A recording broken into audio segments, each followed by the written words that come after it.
I'm happy to be joined on Primetime Local News today by Dr. Julian Maha, who is the co-founder of Kulture City. Dr. Maha, thank you for joining me today. Thanks for having me. Well, the reason we're speaking to you is because you guys are a partner with the Lloyd Ex here for our upcoming fair. We'll get into that in a bit, but first of all, can you start out by telling me exactly what Culture City is?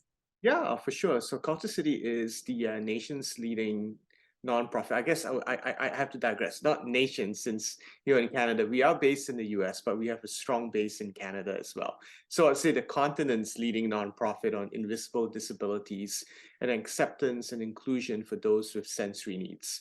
We strive to make public events, spaces more accepting, accommodating, and accessible to individuals that have invisible disabilities like PTSD, autism, dementia, strokes, things of that nature, so that they can come experience all the wonderful things that we as a society get to experience, but sometimes take for granted.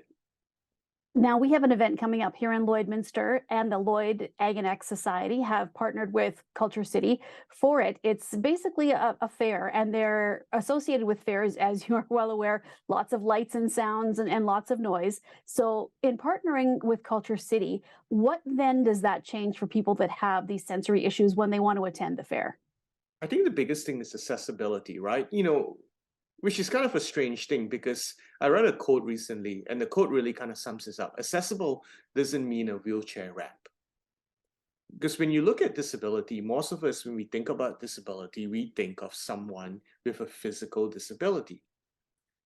But the stats really show that the majority of people with disabilities have invisible disabilities. What that means is that they look, like you and I, but potentially they might have a disability that hinders or makes them experience the world in a very different way. For instance, lights, sounds, crowds, smells, things of the nature that we might take for granted and not care about, for them are not only overwhelming, but also sometimes physically painful. So for these individuals, coming to a fair like yours might be very, very challenging because they are very worried on how they physiologically might react to something there. And then after that would be, how would they be seen by, the community around them? Would they be judged as, misbehaving or having a substance issue, things of that nature? So by making the fair sensory inclusive, you're allowing this population of individuals to feel part of the community again, feel accepted, feel included, so that they can experience this amazing event. So, by partnering with your group, now people who come to the fair that have these issues, first of all, there's an app you can download. But secondly, there will be things like noise canceling headphones available for them. And when they have that and when they have the app, how does the app help them out? Yeah, a combination. So the app obviously helps them out because they can actually prepare what to expect when they go into an app to the fair. So in our app, there's something called a social story, and what that means is that you can actually look at the social story and it'll tell you, hey, today I'm going to the fair. At the fair, I'm going to have to expect to, go through security for what, this is what I'm going to do. After that, I can go get a sensory bag at this location. What the sensory bag occurs, what are the attractions in the fair that potentially might be overwhelming. So those are all the information that will be given to you so that you can prepare before you get to the fair.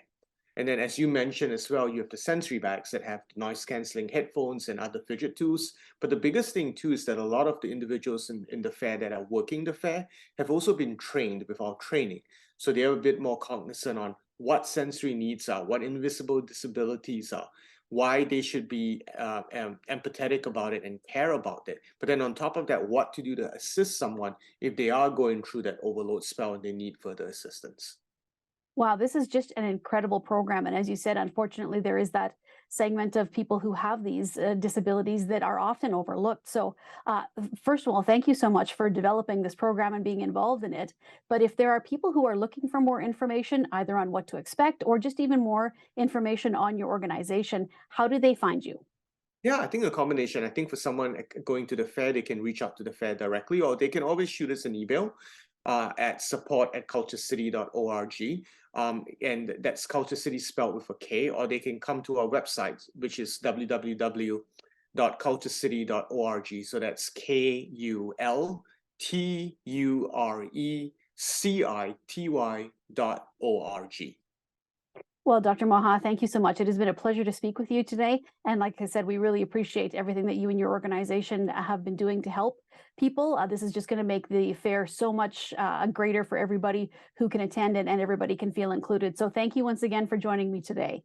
Oh, you're so welcome. As a transplanted Canadian to the US, I'm so happy that you are a part of this movement and you understand that, you want to open up not only the fair, but also your city to all the, these amazing individuals and give them an opportunity to be part of the community again.